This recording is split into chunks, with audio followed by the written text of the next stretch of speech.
예, 어머님 안녕하세요.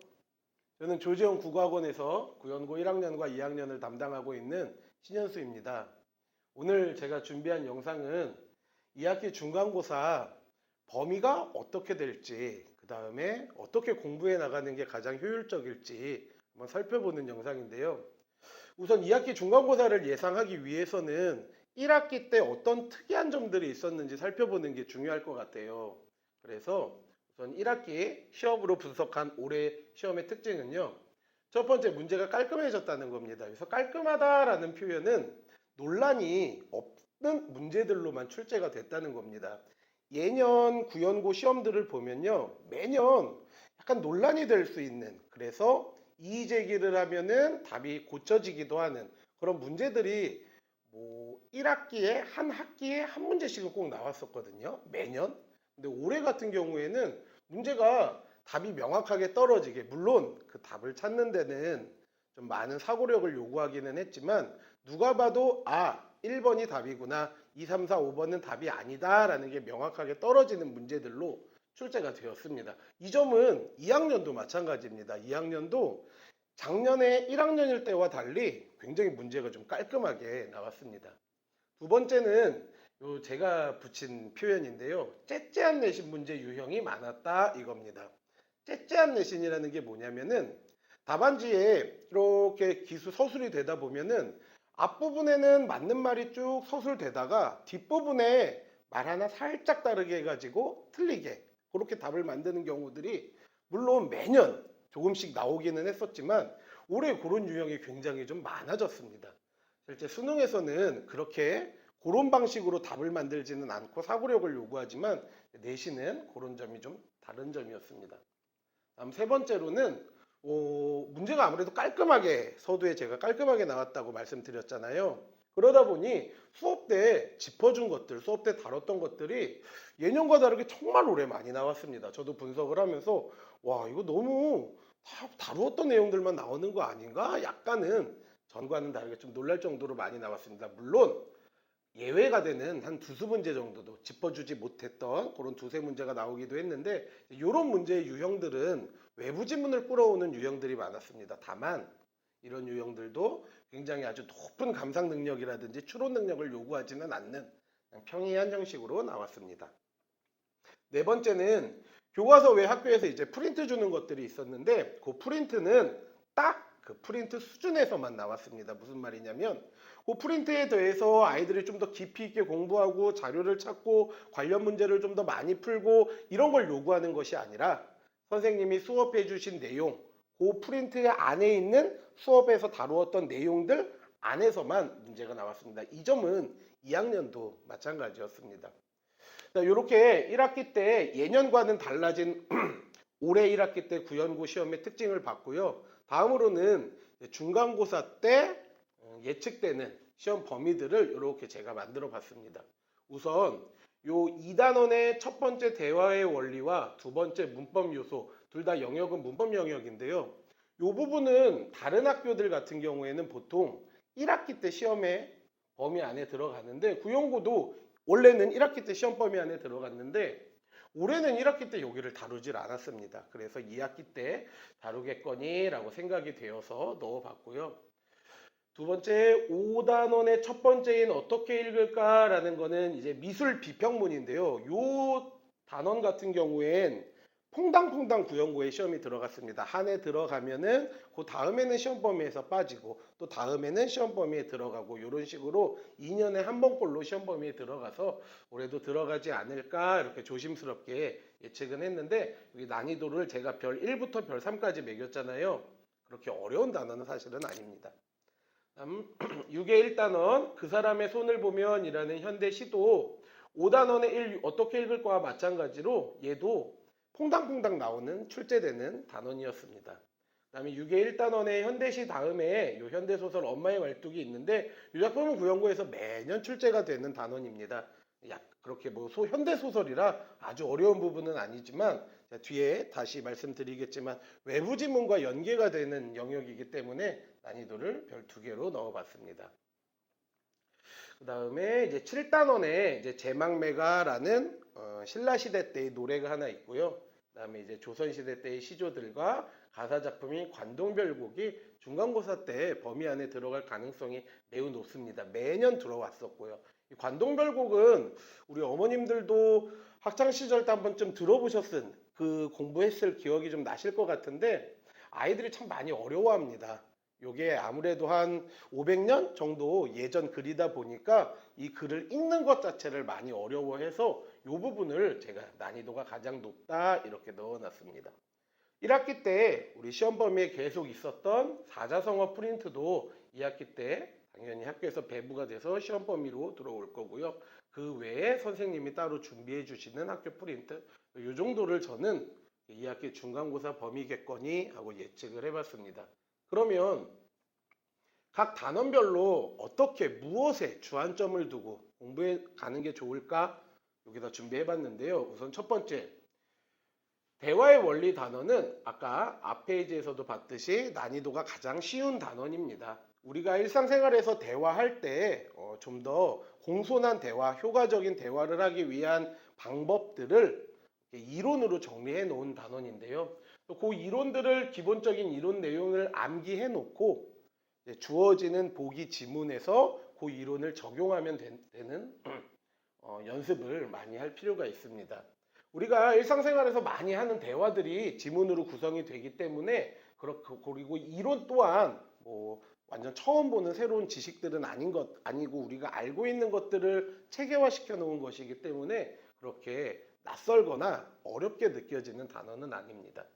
두 번째, 문법 요소라는 요 단어는 이제 높임 표현과 시간 표현, 이제 피동 표현, 그다음에 학교에 따라 사동 표현이 들어가기도 하고, 그다음에 인용 표현과 부정 표현이라는 요 문법의 요소들을 배우는 영역입니다.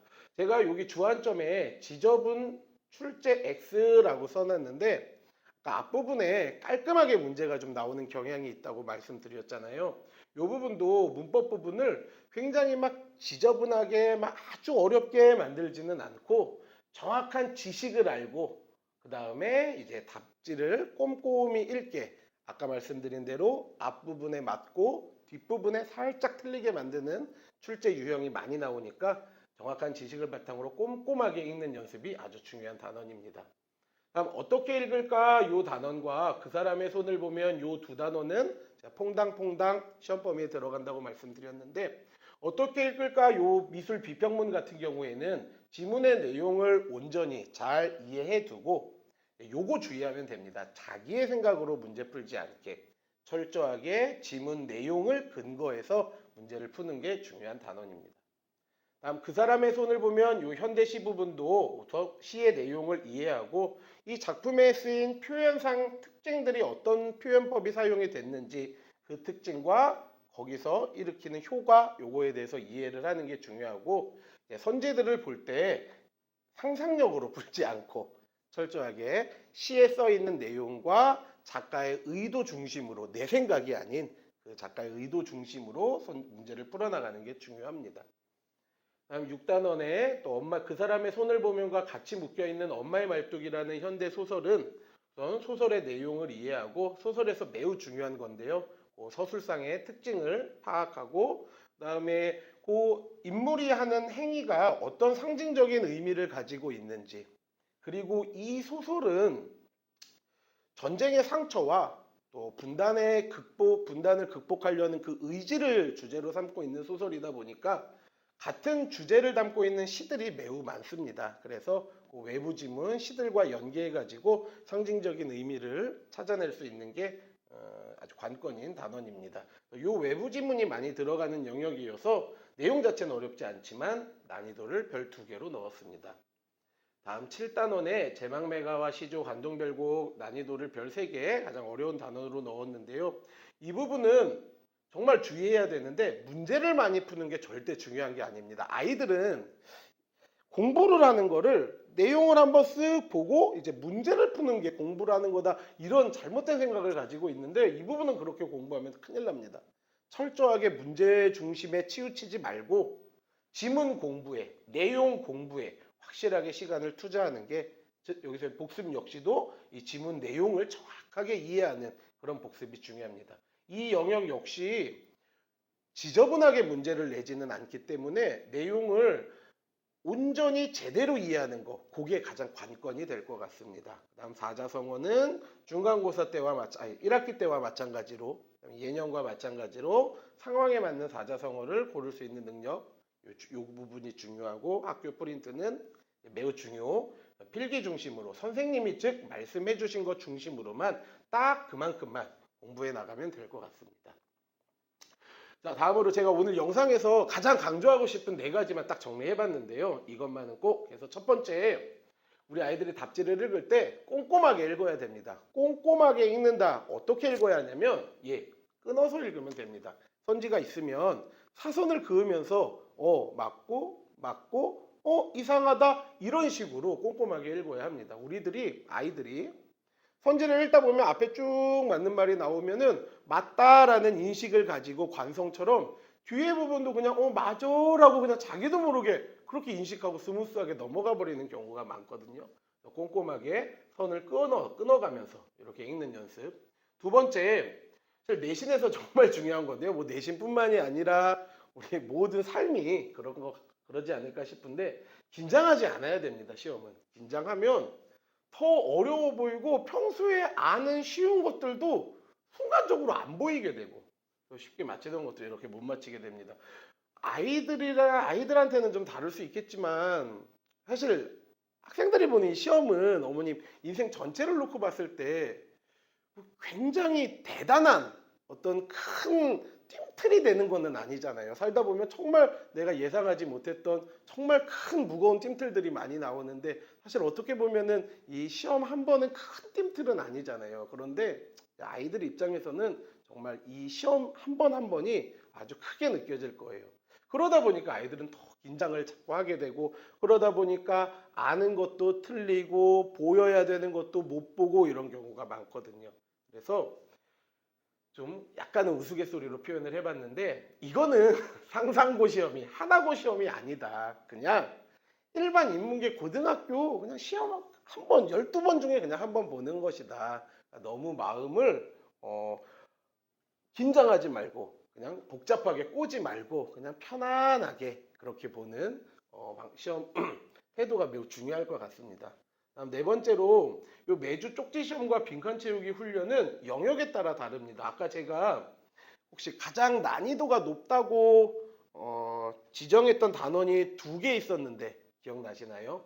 여기 잠깐 다시 보면은 요 문법 요소 단원과 여기 고전시가 단원이 가장 난이도가 높다고 제가 별 3개를 주었죠. 요런 부분들은 제가 여기도 써놨던 지저분하게 출제되는 게 아니고 철저하게 정확한 지식과 그다음에 지문 공부에 시간을 많이 투자해야 돼. 그 내용 자체를 정확하게 아는 게 중요하기 때문에 이런 영역에서는 매주 쪽지 시험도 보고 빈칸 채우기도 하고 이러면서 핵심을 놓치지 않는 그런 훈련을 해 나가려고 합니다. 아이들도 이 점에 맞춰가지고 공부해 나가면 좋을 것 같습니다. 저희 학원 교재인데 이거는 이전 영상에서도 말씀드렸던 건데 간단하게 다시 말씀드리면은 우선 이 분석 노트라고 해서 그냥 쉽게 생각하시면 참고서, 자습서, 뭐 전과 이런 거라고 생각하시면 됩니다. 내용에 대해서 공부할 부분들, 설명이 필요한 부분들을 적어서 만들어 놓은 학원에서 자체 만들어 놓은 책이고요. 그다음 두 번째 기본 문제는 그 단원에 관해서 가장 기본이 되는 문제들을 풀면서 그 단원 내용을 내가 제대로 숙지하고 있나 놓친 거는 없나 확인하는 과정이고요. 세 번째 기출 문제는 이제 매주 나가는 책인데요. 고주에 배웠던 내용과 관련해서 서울, 분당, 일산 이런 좀 주요 지역들 학교에 실제 기출 문제들을 편집해가지고 풀고 이제 다음 수업 시간에 풀이를 하고 이런 식으로 활용하는 교재입니다. 그다음에 이 파이널 정리는 시험 직전에 선생님이 아이들의 필기와 그다음에 자습서의 내용들과 이전의 기출 문제들을 기반으로 직접 이렇게 요약 정리를 만들어 가지고 시험 전에 마지막으로 한번 내가 모르고 있는 거 놓친 거는 없나 이렇게 확인해 보는 교재로 보시면 될 것 같습니다. 분석 노트로 내용을 이해하고 예상 문제집으로 자신의 내용 파악이 제대로 됐는지 그 정도를 확인하고 그다음에 숙제 문제집 아까 말씀드린 그 기출 문제집 매주 배부해 가지고 좋은 문제들을 풀면서 문제에 대한 응용력 또 내용에 대한 이해력 같이 키워 나가고요. 그다음에 다음 시간에 숙제에 대해서 질문을 받고, 그다음에 매주 주요한 부분들, 아까 말씀드린 문법 요소 부분이나 관종별곡 같은 고전시가 부분 이렇게 테스트 보고 이렇게 수업을 진행해 나가려고 합니다. 예, 이번 중간고사 주안점과 그다음에 예상 시험 범위를 살펴봤는데, 물론 어머니 개개인께 이렇게 전화드려가지고 다 말씀드리는 게 맞는 방법이고 도리이기는 한데, 어머님들도 언제든지 뭐 편하게 이렇게 직장 생활 하시느라 바쁘실 것 같아서 영상으로 준비해봤고요. 따로 어머님들이 이렇게 궁금하시거나 저한테 이렇게 뭐 요청하고 싶으신 거, 또는 아이들이 어머니 말은 잘 안 듣는데 그래도 선생님 말은 좀 듣거든요. 어머님이 직접 아이에게 말하기 힘든 부분은 제가 개성공단 역할을 할 테니까, 남과 북의 교류를 할 수 있는 그 교착점이 될 테니까 저에게 전화나 문자 주셔가지고 말씀 주시면 저도 최대한 반영토록 하겠습니다. 예, 이상 조지영 국어학원에서 구연고 1학년 2학기 중간고사 대비에 대해서 말씀드렸습니다. 예, 감사합니다.